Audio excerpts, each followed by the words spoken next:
Welcome to the Sales Compensation Show, where we share the latest sales performance insights through in-depth discussion with experts. Season 3 of our show is your backstage pass to discovering how today's most successful sales and revenue ops teams support go-to-market strategy and improve sales performance. Plus, we'll explore what we can learn about incentives from different industries more broadly. Subscribe to hear how leaders are unlocking new growth, implementing the latest compensation trends, and their priorities for improving go-to-market performance. I'm your host, CEO of Form AI, Nabil Alzan. Hey, Alana, thank you for coming on the show today. It's an absolute pleasure to have you on. Great to be here. Thanks, Nabil, for having me. I feel like everyone I speak to in RevOps and sales comp, you get into this career, it's exciting, it's fun, it's thankless at times, but it's certainly not one that we all started out pursuing. And so, I'd love to just kick it off with hearing more about your background, how you got here, what brought you to this world. As you said, nobody really starts this way, but I think I've always been a planner. I love to plan. I like to, test different things and experiment. And I like math, not advanced math, but I like basic math. And when I graduated from university, there was not a great job market to be had. And a friend of mine said, hey, come interview with this company, Salesforce.com. And it was not a huge company at the time. It was recently public. And they really were just looking for SDRs to pick up the phone and be competitive. And I needed to pay rent. And it sounded really interesting. But I recall vividly being in the onboarding class and just realizing I knew absolutely nothing about what I was about to do. So it was a really, I would say, a lucky break. And the more that I rose the ranks within the organization, the more I realized I really loved being involved in revenue, but I didn't really want to do the job of a salesperson, right? It was interesting. I like work being customer facing, but I did my best work when I could do bigger planning, and I love to align with leaders. Probably the most impactful experience I had was my first Dreamforce. John Chambers was there, and he was still running Cisco at the time. He put up a slide and he showed how they were going to make the organization 3% better. And he went all the way back, like all the way through the organization, like, we're going to change this by this much. We're going to change. And it was a huge light bulb moment. And I still use that with my team today, where I say, hey, we got to do the daisy chain. How does this back all the way into making a revenue improvement, making a cost reduction? Yeah, I love that. Maybe just stepping back, I guess, what today in your current role, RevOps at Sprout Social, like, what are you most proud of in terms of how you run that organization? I can't really take credit for what my team does, right? I'm proud of them. And really, I'm just an enabler. Like, I enable them to do their best work. And I think that what I'm most proud of this year is we've been able to leverage things like AI and to really work cross-functionally to take away some of the dredge work of RevOps. We're not done. We've got a lot more to do. But Don't we all? Yep. I think that there are a lot of things that me coming into the role with fresh eyes, you can say, hey, why do we do it that way? Should we do it that way? How could we change things? So we've been able to roll out a number of things. And, I think change management is always the challenge. Like, how much can people consume? But when you come into a new team, that a team is established, the last team I built up. So that's different than coming into a team that's already established. It's hard to come in and say, like, okay, we're going to change some things up. I've just been so unbelievably impressed with how they've taken some ideas that I brought to the table and just elevated them in absolutely incredible ways. Looking at your career and organizations that you've been a part of, some of the fastest scaling organizations to, organizations with global presence, like you mentioned with Salesforce. And I think coming in, I imagine at different times, I'm curious, you're coming in, you have an organization that may be pre-established, and RevOps there are some demanding elements of it. Like, you just have to keep the business running. And so how do you balance that? I have to do what it takes to keep things going, and that requires, with the current tooling, a certain amount of resources, but then finding the resources and time to make the improvements is this balancing act. I'm curious, how have you managed that through your career at different organizations? Well, you never get it all right. So you have to build really strong relationships. So when you make a mistake, there's a lot of grace. I feel super fortunate that a lot of the people on the leadership team I work with now, I worked with very early in my career at Salesforce. And, when I was at Wiz, a lot of people there from when I was at Duo and such. So you get to build these different teams and assemble great relationships so that you have grace. But I think that one of the things that I try to do, and this does rely on having strong leadership teams, is you have to be able to get into the weeds, right? I think one of the things that I sort of pride myself on and try to do is I want to be able to have that sort of CEO, CFO, CRO level conversation about how we're really transforming the strategy of organization and what are the things that we need to do. And then I have to quickly switch and really dive into like, what are the tickets that my team is taking and what are the trends? And like, can we take a whole number of tickets out? Right? Like, one minute I might be talking about how I think we're gonna expand globally, and then the next minute I'm like, "Hey, I'm seeing that we're getting tons of tickets from the SDR and BDR organization. How can we work with the leadership team to consolidate that into a much more streamlined process?" Right? To try not to get stuck on either end, right? I think we've all worked for leaders that are like, "Oh, they're just way up here making big plans, and there's no execution there." And then we've all worked with leaders who are like really in the weeds, and it's about being able to sort of stretch in each direction. I think that really differentiates what we're doing and my style. Yeah. Yeah. No, I agree. And it's balancing it because obviously you spend too long on either side and you take the business in the wrong direction. But stepping back, I guess like how do you define the RevOps role? Whew. It's one of those, you ask that question. I love that you ask it that way and not say, like, how do you describe it to so and so, which usually involves invoking a certain family member. And, you know, for me, it's like my job is to ensure that the entire Revenue organization has the strategy, structure, programs, and tactics to grow and be successful. It really does run that gamut, right? It's like you have to say, "Hey, this is what we're aiming for," and you have to in the luckiest roles that I've been very lucky to work with incredible CROs and executive teams who wanna set an incredible strategy. That sets everything else that the RevOps team does. I Down mean, you mentioned down to the tickets. yeah. Yeah, I mean, exactly. You need to, yeah, it's like the most tactical to execute. But like stepping back, because you said something around, you have to have a plan and then a backup and a backup and a backup and kind of like that redundancy mindset, the redundancy architecture mindset. So I'm like, it resonates with me because it's when you ask someone, what does a RevOps role mean? I think you don't always get that as an answer. And so I wanted to kind of dive in and understand that philosophy that you bring to RevOps.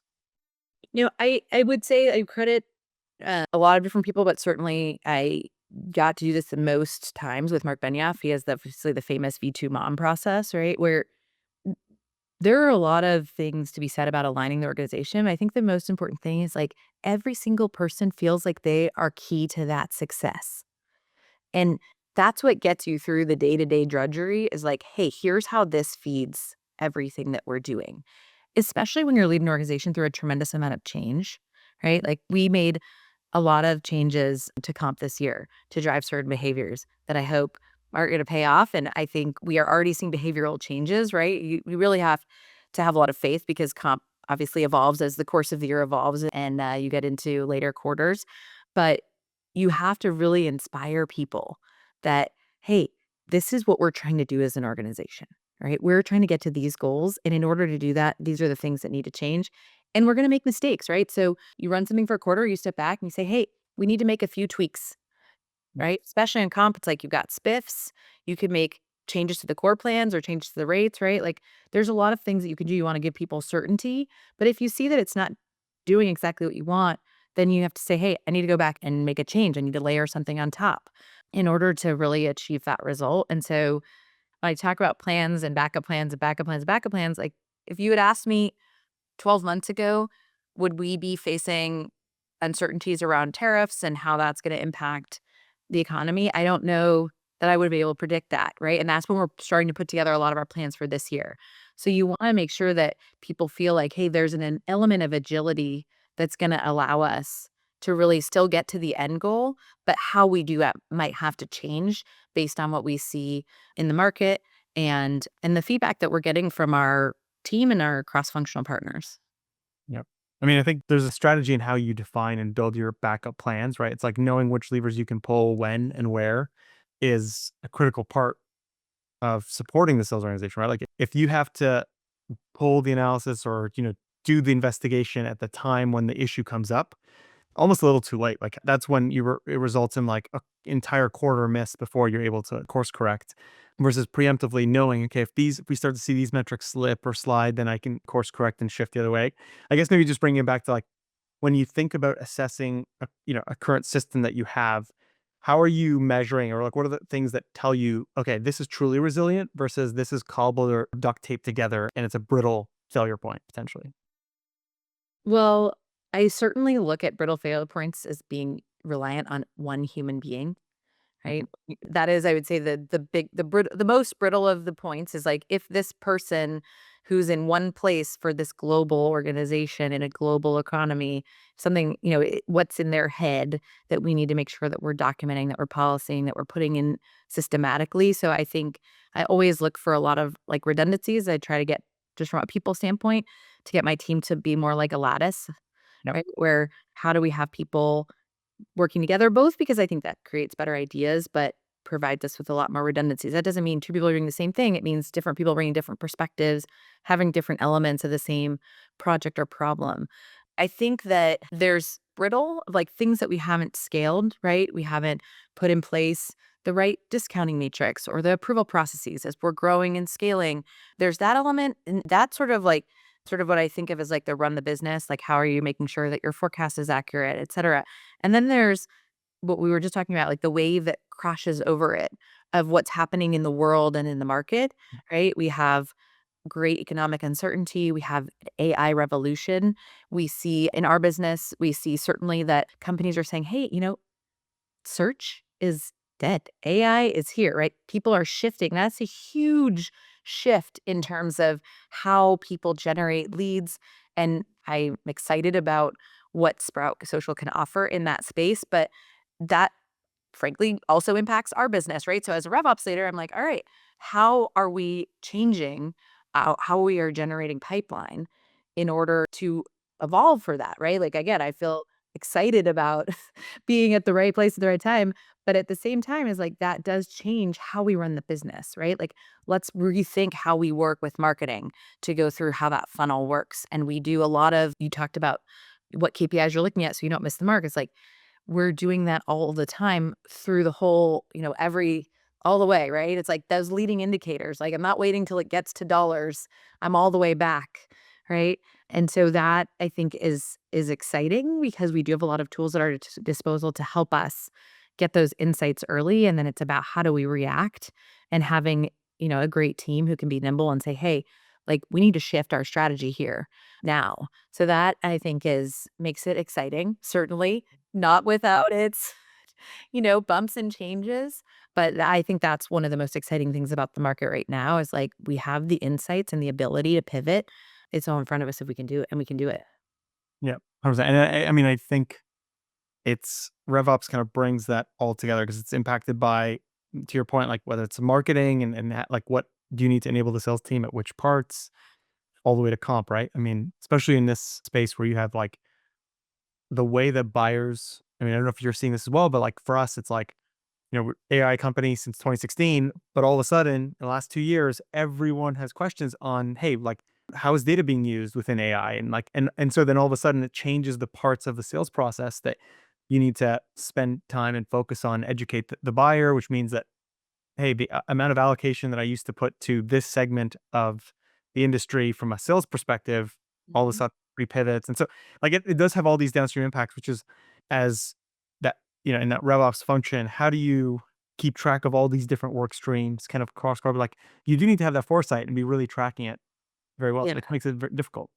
It's true, and I think that that tight alignment with what the company's trying to do and the executive vision and objectives is really important to make sure that we're in lockstep, right? Like, you often see in these markets that customers are not necessarily wanting to change vendors, right? When in periods of uncertainty, other customers are pulling back, right? And so I think we're going to see the industry overall pivot towards there's been a lot of changes in how we think about customer success, but really trying to like batten down the hatches and protect that customer base and grow within that customer base.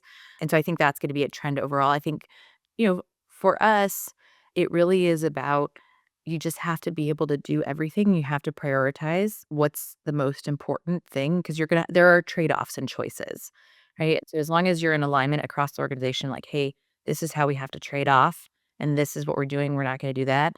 And quantifying it, right? Like we do this for our customers all the time where we're demonstrating ROI. That's what I'm doing all the time.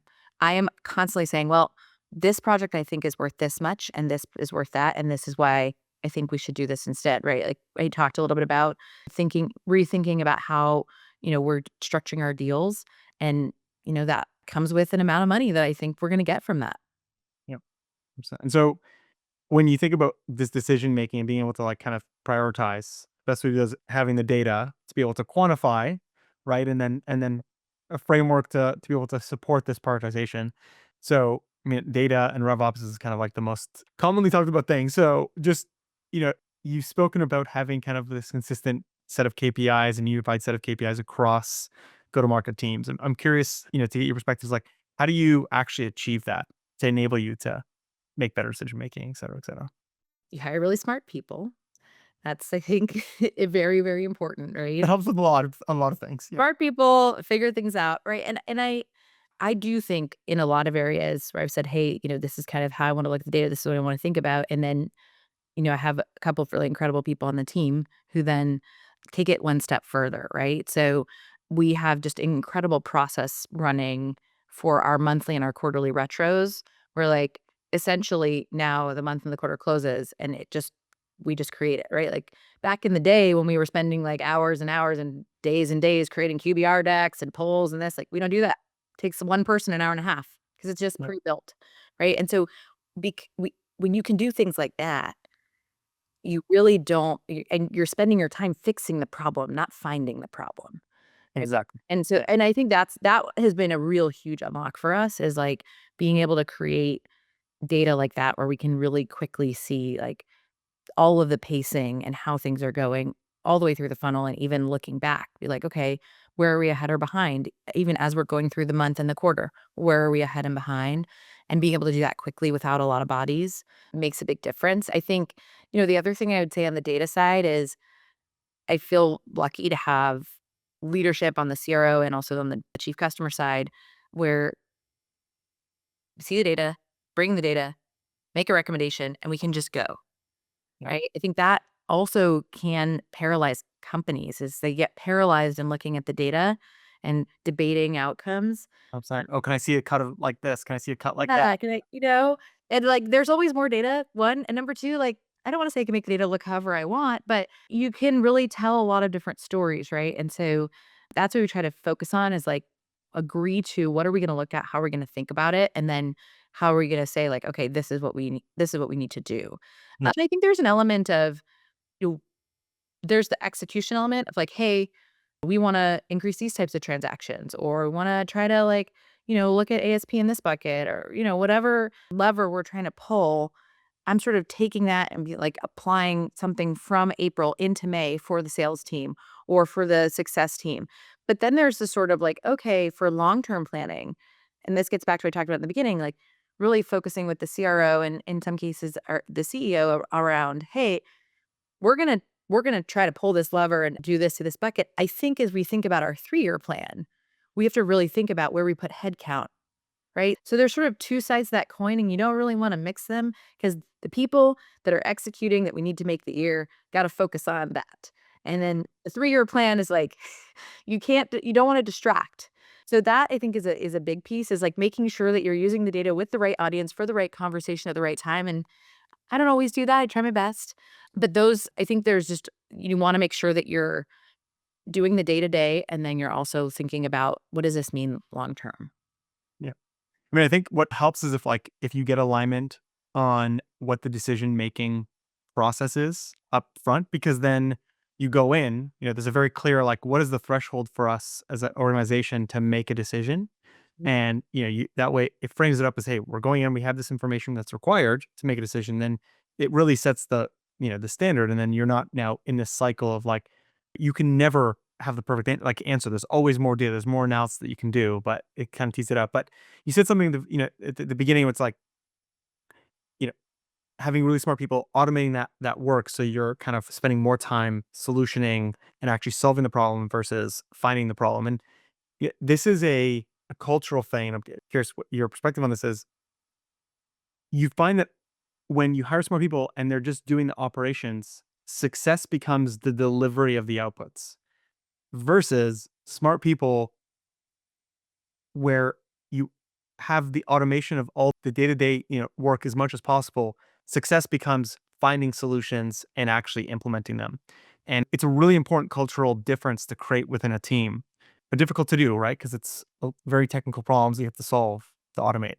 Really hard to do and really requires great leadership sponsorship from the top, right? Like, Yeah.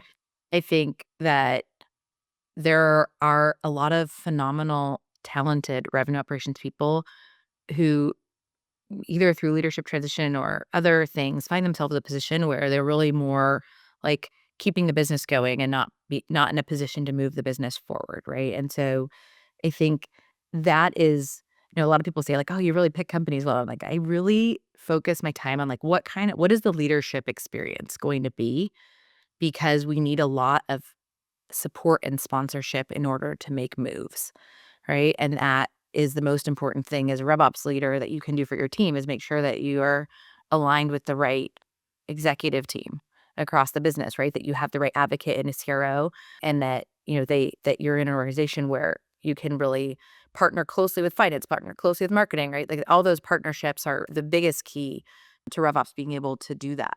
Um, 100%. if you want to do it, in your little vacuum, that doesn't usually you'll make a lot of decks and people will be like, that sounds great. Keep approving tickets and keep, so Mm. it really is about finding the right total ecosystem. Yeah, 100%. I mean, it's RevOps. I mean, the world of sales comp is kind of very similar. It's multi-stakeholder. It's very politically charged. You need to make sure that you kind of like have that executive buy-in to enforce the changes that you want to see, through. Otherwise, I mean, it's crazy because you're measured on outcomes that depend on so many different stakeholders across the organization. And so if you don't have that kind of push, and it always ends up going kind of down the priority list, it's just unfortunately you're kind of stuck in this status, this in a status quo for a long time. And that's the question I get the most. Like I'll be interviewing people for different functions, right? And they'll say, "Well, where should X sit? Right? Where should sales comp sit? Where should deal desk sit? Where should pricing sit?" Like all these different things. And I'm like, "Look, it doesn't matter to me. Yeah. It really doesn't matter to me where anything sits. It's really about like, are we going to drive the right outcome? It's like if you want to design comp and execute comp and it's going to drive sales performance, please, like, please.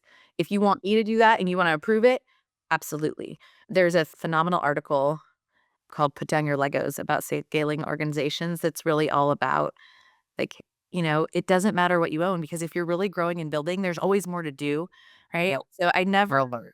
everyone's like, "Well, what do you want to own?" I'm like, "Look, as long as things are successful, it can sit anywhere. If it's working somewhere else, like, let's not." It's like, where should SDR BDR sit? Right? It's like, hey, wherever it can drive the most pipeline. Yep. I like it in sales because that's where their career's going. If it's working in marketing, great, fantastic. So it should be less about who owns what and more about where does it need to sit at each organization for it to work. You see this often with product marketing, right? A lot of technical places, it'll be in product, maybe kind of more marketing driven organization might be in marketing. So it really, and I'm like, yeah, I've seen both work. It's Yeah. just about what is the dynamic at that organization. Yeah. And yeah, can you create the right culture and the buy-in? And tech does this very well, especially in high growth companies, because everyone is an equity stake. Everyone's looking for that kind of like, okay, that the IPO moment, right? That outcome. And it kind of naturally creates a place where incentives align to creating that outcome. But it's still difficult to do. You see this as companies get larger, you have certain leaders that maybe want to have more ownership, and that's kind of their element. But yeah, if you create that culture where I love that, like just put your Lego piece down, like put the Lego blocks down. I mean, it is true. Like you build it, if revenue growth solves all problems across the business, is That's true. yeah, 100%. So, in thinking about all the roles that sit within RevOps or that you're supporting, you have the hunters or kind of the new business teams, you have the long-term account management, customer success. I mean, how do you think about the difference in terms of managing operations for like such different selling motions and customer support motions to, and balancing it to generate the right outcome?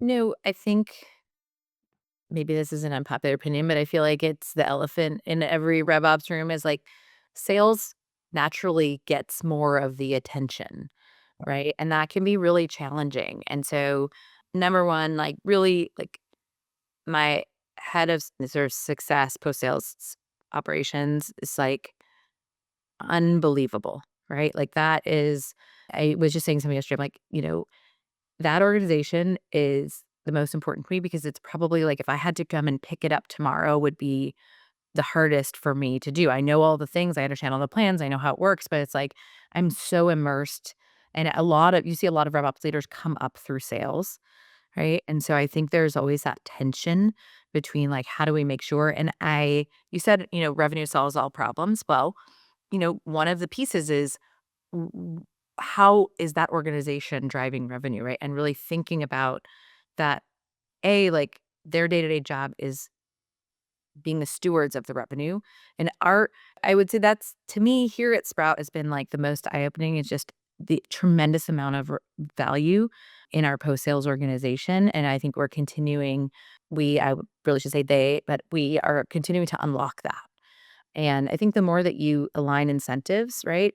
You see a lot of compensation plans for post sales around NRR, right? And some of them have uplift and upsell potential and things like that. And so really just aligning the team of like the more that you can make them align for incentives, the better, right? Up market in strategic and enterprise customers, often you'll see a renewal component for the sellers, right? So it's like, how do you make sure that everybody feels like they're on one page and we're all trading the same thing? And that's been a big focus for us this year. And I think more companies are gonna have to do that, right? It's like the markets are getting only more competitive. Yep. Only more competitive, and the customers are, even more aware and understand what's in the market. They're more educated, and there's pressure everywhere to move faster. So it's not just internally, it's your customers facing the same pressure. And so I feel like this is a really important part to get right because at the end of the day, it's way more expensive to chase new revenue than it is to just maintain your customer base. And it just compounds, right? Happy customers will bring other customers on, et cetera. The biggest thing that I see is this balance of like short term to longer term incentives when you think about post sales. And curious to get your perspective on like, how do you think about that, the KPIs and the metrics that are longer term, more tied to customer actual outcomes that are harder to measure in customer success than don't even are not necessarily relevant in the new business realm. Well, I think there's a couple things. One is I think that you have sort of seen some of this in how customer success has evolved in the last few years, where you see, CEOs, especially as we sort of went through the last bump, where people were like, we moved from growth at all costs to profitability is actually important, which is I think great. Uh, Yep. Popping. Yep. But I think that customer success was a casualty of that because it was like very hard to tie some outcomes, right? And kind of what I talk about alignment with revenue to really help with that. One way that you can tie them together is really focus on multi-year. The prior organization is that that really pushed me to the limits. The extent to which the CEO is like wanted to incent long-term planning with customers just from a compensation standpoint. But he was right.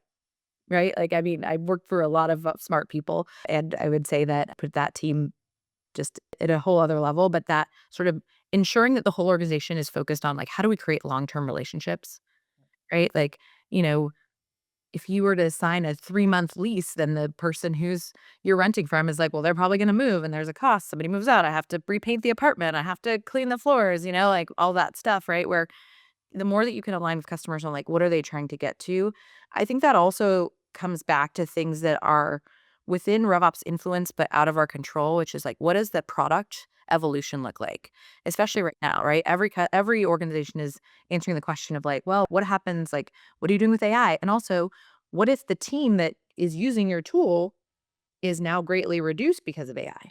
Yeah. Right? Like, how a lot of companies are navigating, like, okay, what does that mean? And so being able to really lock in with customers and talk about, like, what does that journey look like into the future? Here's how your organization will be future-proofed by how we're going to serve you. And, contractual commitments can happen. Like, I think you see an increasing volume of what I'd call, like, ramp deals where customers are committing to that, like, "Hey, I'm not ready to do all of this change now, but over the next 3 years, here's how I see our relationship evolving." I think tying those incentives between sales and success are really important. In terms of some of the non-tangible things, right? Like there is so much that you can try to quantify. Like, what if that customer gives you 4 referrals? What if they give you 3 pieces of marketing content? What if they, speak at this many events, right? I guess that ties into marketing, but all of those things together of like, what is our relationship like? And everybody talks about when you get to the C-suite, But it's like, I think that's more important now more than ever, right? Yeah. You read about declines or growth for companies, like how are just like I'm aligning to my executives, how is our team making sure that we are aligned to what their customers' executives' visions are? And Uh, how does this impact that, right? It's like you can tie any tool to what a company is doing just by doing the chain. It's hard, but you can do Yep. it. And I think we see a lot of CEOs saying they're completely shifting their strategy to influencers and things like that. And it's like they're completely changing how they think about marketing or they're changing how they go to market globally, right? Like that, we're deeply embedded in that. And so I think there's really good ways to put in milestones and to paint the vision and to incent the post-sales and the sales team to create that in the beginning of the relationship and then to just continue to build on that. Yep. 100%. It is, and you have to be constantly evolving it because like what the customers are looking for right now, what's changing. It's Mhm. clear that in 2 to 3 years is going to be very different than what it is today. I think that's been proven true for the last decade. Every 2 years, there's radical shift. And to be ahead of it with your customers, right? Like, to not wait till they call you, but to say, "Hey, I'm sure that you're thinking about this." Like, to You know, the extent that you can deliver to your team things that they can take to say, "Hey, as you're navigating this, here's what you can take to your executive team." That's really how you build that. yeah, 100%. This goes back to all the different stakeholders that you have in RevOps, where it's like you have the internal organization on like the back office, the operations, the finance organization to sales, and then ultimately, I think kind of hearing it and involving the customer. To your point, is like it's critical if you want to stay ahead and be proactive. Yeah. I do want to shift to an exciting segment that we have within our an episode and recording. So let's just jump right in. Let's bust the myth. I think this one is a very interesting one to me because I hear it a lot, and there's certainly I think you can be the good cop or bad cop on us, but there's a belief from some that there's a buying this one tool, implementing this one new approach will magically fix all pipeline problems. And you called this one out, I think, when you were speaking. And I think would love to understand why you think it's such a trap, and ultimately why it's such a myth. I think anyone who's related to a sales organization loves to buy, and I think as certainly culturally, this is true in, I will say United States, I don't know about North America, but I think it's probably gone global. It's like everybody wants an easy button, Yeah, right? It's like you want a certain result, but maybe like it would be much easier to get to that result if we could just press an easy button, and that's just not the way. Even with the advances that we have, right? We're still a world of people that crave connection. Like there's a lot of things that we can buy online without talking to anyone, but we still crave that connection and we still need different people's expertise. We don't know everything. And that is great because that keeps me employed. But I would say that, you know, I always say to my team, just say it out loud, right? Like solve the problem in what I would sometimes call like a duct tape and bubblegum kind of way and prove it out, right? There are incredible tools out there, but you do see, especially right now in the market, there's a lot of consolidation in categories. Like, oh, right. we don't need one tool for forecasting and one tool for outbound emailing and one tool for cold calling and one tool, it's like we sort of got into a place where it's like we added all these tools together and now it's like, oh, we can't really justify that amount of spend per rep. So you see it happening in a lot of places and it's very painful, right? These are companies that have incredible technologies provided incredible value, but really like, you know, I really try to get my team to do what I call like an MVP approach, more borrowed from product of like, can you show me that it's going to work at a small level and then let's blow it out. And some things really do work and you're like, yeah, we should really do that. And some things don't, right? And so it's really about before we start adding and adding and adding and adding, let's be really sure that this is going to work. And let's pull the lever, pull it a little harder and then, make it all go. And you got to do that quickly, right? To our conversations from earlier, you can't wait forever. But, I do think there's a lot of like, hey, this shiny tool, that shiny tool, and you really got to get into the fundamentals. Those really haven't changed, right? Yeah. I mean, and there's so many other aspects of like the tool on its own. There's process, there's data, like there's Mhm, connectivity, and all of those things need to be ready. Like there's almost kind of a readiness for mhm. each of these tools that needs to be assessed. So, I mean, yes, maybe it is that this one tool does it, but it's because it's only going to fix your pipeline issue because you've already done all the 5 other things that need to be done prior to Yeah. rolling out this one thing, and then maybe you see an uplift. But I agree, rarely it's one magic button as much as we all would love to have that easy button in life. It's It just not. would be awesome, you know? And look, have I seen tools come in and make a huge impact? Absolutely, right? But it is to your point, it's all the parts. And a lot of it is still that human part, like, are the people gonna consume it and do it?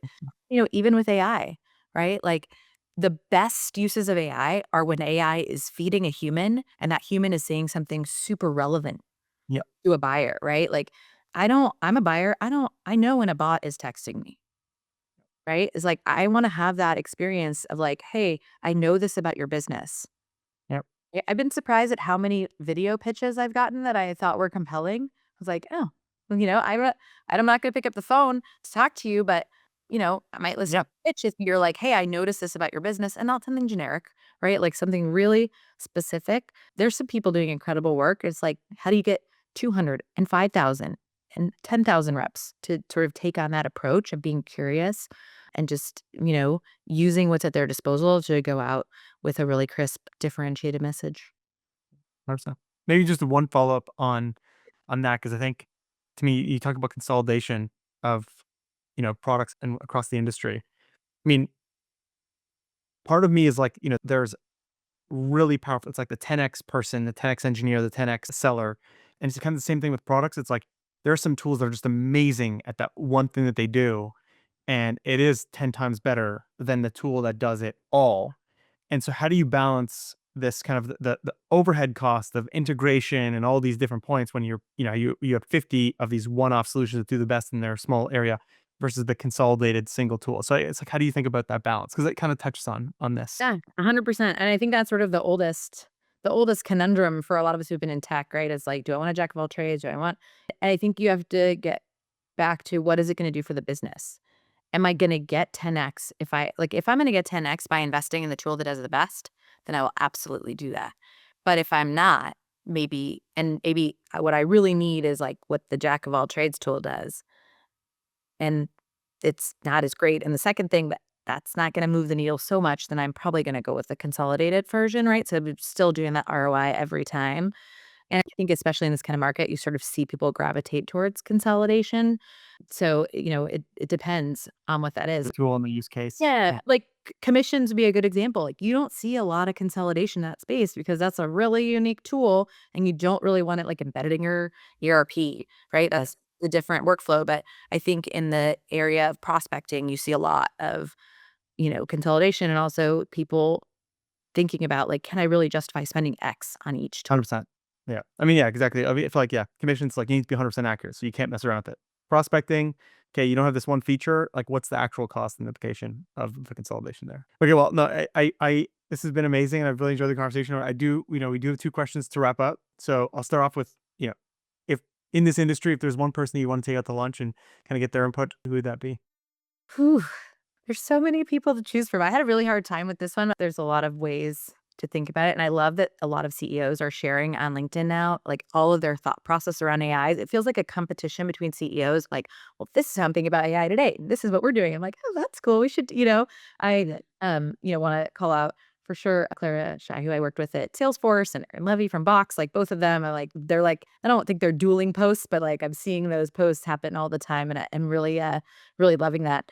I really go back to that initial spark from John Chambers and how he really taught me how to think about the business, and I would just absolutely love to sit down with him and just understand, like, how do you keep going on that front? So, I'd love to kinda be able to do that. Oh, yeah, I love that, and I think that daisy chain aspect and kind of being able to bring it back. Yeah, 100%. Okay, one last question. Is there a book, a podcast, a resource that's, shaped how you lead today that you'd love to share with everyone else? There's not one, right? I have to say that, my parents made me really curious. You and I talked about kind of how our families came to where they are today a little bit. And, I think that, first, my gratitude really goes to my parents and their parents, right? Like that really, that Mm, there's nothing better than that, right? Like, 100%. We're here today on the shoulders of giants. Yeah, exactly. and you just think about, I have this incredible opportunity that not every part of my family had, and I have to make the most of that and honor that. So that's, I would say, the number one thing. It's like that's the piece. It's like my parents never really defined for me what I should do. In fact, when I started working at Salesforce, my parents were both sort of leaders in education and the faith communities. And when we were sitting at the table in my apartment, my mom said, I just didn't think this is what you were going to do with your life. Right. Like she just, she's gone now, but she really wanted me to not be constrained and really wanted me to do whatever I wanted to do. And I think she thought that I felt like I had to do something that was really like going to be successful financially. But it's really what I love to do. It really clicks in my brain. And I think that my parents made me really curious and they let me ask and challenge. I did a lot of challenging as a child and a teenager. So that really is the best recipe for revenue and revenue operations. I read a lot. Like, we were always reading. My parents moved many years ago, and my dad moved, like, 6,000 pounds of books. So I'm always reading it. I read, like, 3 or 4 different newspapers a day. I love to read the Wall Street Journal because I like to get outside of tech. Yeah. So that's probably the biggest thing is that constantly when I read things about customers, actually, old sales rep I used to work with, Ian Santee, he used to come in, he'd slap down the journal on my desk and show me where my customer was mentioned, right? And I do that every day. I see something about a customer or prospect, to send it to the reps, send it to the CSM. And so it's just about being curious about like what are things we can learn, not just from tech, but from other industries. Right now, I love demand gen.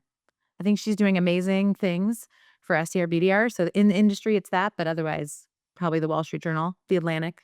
It's my Yeah. top No, two. I love that because I mean, you do need to like bring in outside knowledge to integrate. You're so, it's so day to day focused on what you do. The more that you can bring outside knowledge, it opens you up, and especially in the world of sales, I mean, it you're gathering information on your customers that you can bring back. And yeah, I absolutely love that. Yeah, thank you like for sharing and on a personal note because I think we're all fortunate to have had parents that have invested in us to kind of get us to this point where we can be curious, and that curiosity has led us. I feel like I could say the same thing myself. Curiosity is probably one of the best and most important gifts that someone can give you and as you go through your career. But no, I really enjoyed the conversation, Alana. This has been awesome. Thank you for coming on and sharing your feedback, your experience with our audience. Thanks for having me. Bye, Deville. The Sales Competition Show is brought to you by Forma AI, the sales performance management platform that fully integrates sales planning with rapid, scalable incentive compensation management. Our data platform brings together how you can plan and manage the entire lifecycle of territories, quotas, and incentives. With global customers like Autodesk, Stryker, and Hootsuite, we enable go-to-market teams to plan and deploy even the most complex SPM strategies at speed, taking you from idea to execution instantly. To learn more about Forma AI, visit our website at forma.ai. Hit the subscribe button and find more episodes of the show on Apple Podcasts, Spotify, and YouTube. Thanks for tuning in.